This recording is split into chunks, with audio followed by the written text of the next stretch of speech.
அனைவருக்கும் வணக்கம். துலாம் ராசிக்காரர்களுக்கு இனிமேல்தான் மெயின் பிக்சரே என்று சொல்லக்கூடிய வகையில் முழுமையாக அக்டோபர் 9ஆம் தேதி முதல் முழு சுபகிரகமாக இருக்கக்கூடிய குரு பகவான் அஷ்டமஸ்தானம் என்று சொல்லக்கூடிய 8ஆம் இடத்தில் வக்ரம் பெறுகிறாருங்க.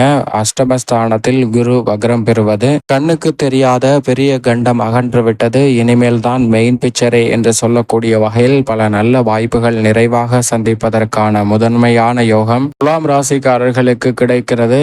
இந்த 6 மாதங்கள் மட்டுமல்ல, இனி வரக்கூடிய 1.5 ஆண்டுகள் மிக சிறப்பான முன்னேற்ற வாய்ப்புகளை அதீதமாக சந்திப்பதற்கான முதன்மையான யோகம் துலாம் ராசிக்காரர்களுக்கு உண்டு என்பதை வக்ரம் பெறக்கூடிய குரு பகவான் உறுதிப்படுத்துகிறாருங்க. ஏனென்றால் துலாம் ராசிக்காரர்களை பொறுத்த வரைக்கும் 3 மற்றும் 6ஆம் இடத்தின் அதிபதியாக இருக்கிறார். அது மட்டுமல்லாது குருவின் பார்வையில் ராசியின் அதிபதியான சுக்கிரன் பகை கிரகமாக இருந்தாலும் சுக்கிரனின் பார்வையில் குரு சமகிரகமாக இருக்கிறார். குரு பகவான் வக்ரகதியில் சஞ்சரித்தாலும் நேர்கதியில் சஞ்சரித்தாலும் குரு இஸ் ஆல்வேஸ் குரு என்று சொல்லக்கூடிய வகையில் மனித வாழ்வுல மிக பெரிய அளவிலான நல்ல வாய்ப்புகளை நிறைவாக அள்ளி கொடுப்பார். அதிலும் குறிப்பாக ஜென்மம் அஷ்டமம் போன்ற இடங்களில் சற்று சிரமம் ஏற்படும். அந்த இடத்தில் தற்போது வக்ரம் பெறுவது முதன்மையான அதிர்ஷ்ட யோக வாய்ப்புகள் துலாம் ராசிக்காரர்களுக்கு நிறைந்து கிடைக்கிறது என்பதை உறுதிப்படுத்துகிறார். அது மட்டுமல்லாது பஞ்சமஸ்தானத்தில் ராசியின் ராஜ யோகாதிபதியான சனி வக்ர நிவர்த்தி பெற்று பலம் பெறுகிறாருங்க.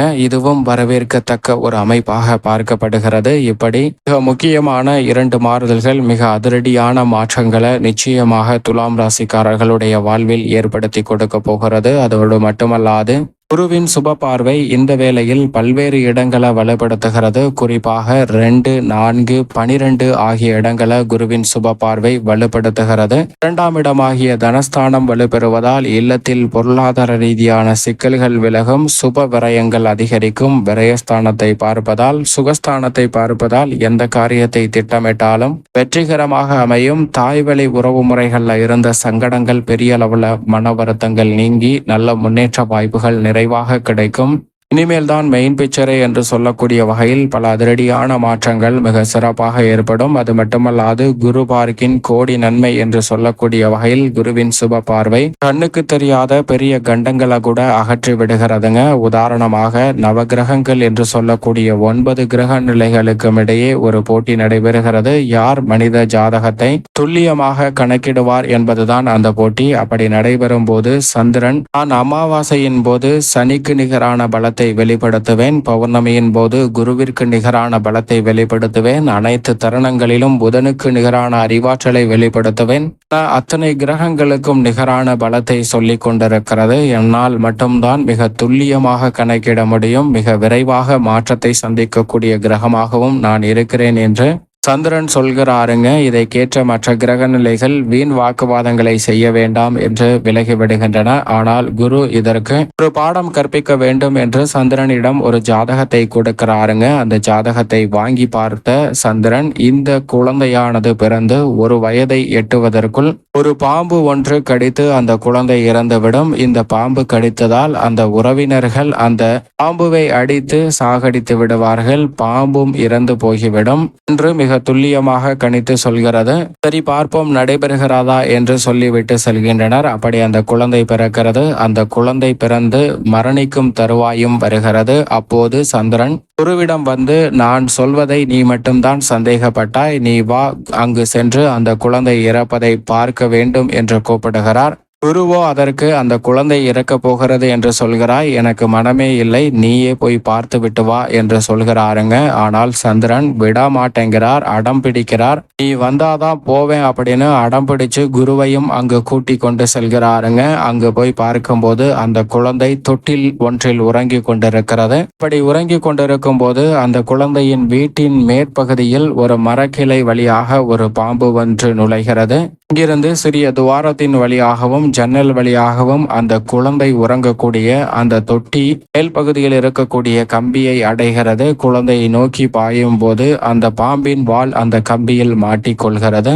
எனவே அந்த பாம்பு அந்தரத்தில் ஊஞ்சல் ஆடி கொண்டிருக்கிறது. அப்போது அந்த குழந்தையும் விழித்து விடுகிறது. விழித்து மேலே பார்க்கும் போது ஏதோ விளையாட்டு பொம்மை அசைவது போல் இருக்கவும் அந்த குழந்தை மகிழ்ச்சியாக சிரிக்கிறது. இதை பார்த்த சந்திரன் குருவிடம், இன்னும் சில வினாடிகளில் மரணிக்க போகும் இந்த குழந்தையின் மகிழ்ச்சியை பார் என்று குருவிடம் சொல்ல, குரு குழந்தையையும் அந்த பாம்பையும் பார்க்கிறாருங்க. அப்போது லேசான காற்று ஒன்று அந்த பாம்பை தள்ள அந்த பாம்பு இங்கிருந்து மீண்டும் மேல் பகுதியை நோக்கி சென்று ஜன்னல் வழியாக வெளியே சென்று விடுகிறது. இதை பார்த்தவுடன் சந்திரனுக்கு பேரதிர்ச்சி ஆகிறது. எப்படி இது சாத்தியமாயிற்று என்று அந்த குழந்தையின் ஜாதகத்தை எடுத்து பார்க்கும் போது அனைத்து கட்டங்களும் அந்த குழந்தை மரணிப்பதை தான் உறுதி செய்கிறது. சனி என அனைத்து கிரகங்களும் அப்படித்தான் இருக்கிறது. குருவின் பார்வை கூட இல்லை. இந்த குழந்தை எப்படி பிழைத்தது என்று தெரியாமல் குருவிடம் கேட்க, குருவோ அதற்கு சொல்கிறார், அந்த குழந்தையின் ஜாதகத்தில் குருவின் பார்வை இல்லை, ஆனால் நீதான் அதை உருவாக்கினாய் என்று சொல்கிறாருங்க. அப்போதுதான் சந்திரனுக்கு புரிகிறது குருவினுடைய பார்வை எவ்வளவு வலிமை வாய்ந்தது என்று. அப்படிதான் துலாம் ராசிக்காரர்களுக்குமே இந்த வேளையில் குருவின் சுப பார்வை பல்வேறு இடங்களை வலுப்படுத்துகிறது. 2, 4, 12 ஆகிய இடங்களை வலுப்படுத்துவதால் நிச்சயமாக விரய செலவுகள் பெரிய அளவுல கட்டுக்குள் வரும். சப்தமஸ்தானத்தை நோக்கி நகருகிறாருங்க குரு பகவான். எனவே எதிர்பார்ப்புகள் மிக பெரிய அளவுல வெற்றிகரமாக நிறைவாக கைகூடுவதற்கான முதன்மையான யோகம் துலாம் ராசிக்காரர்களுக்கு கிடைக்கிறது. இந்த குரு வக்ரத்தால் அதிக நன்மையையும் அதிர்ஷ்டத்தையும் பெறக்கூடிய முதன்மையான ராசியாகவும் துலாம் ராசி உள்ளது.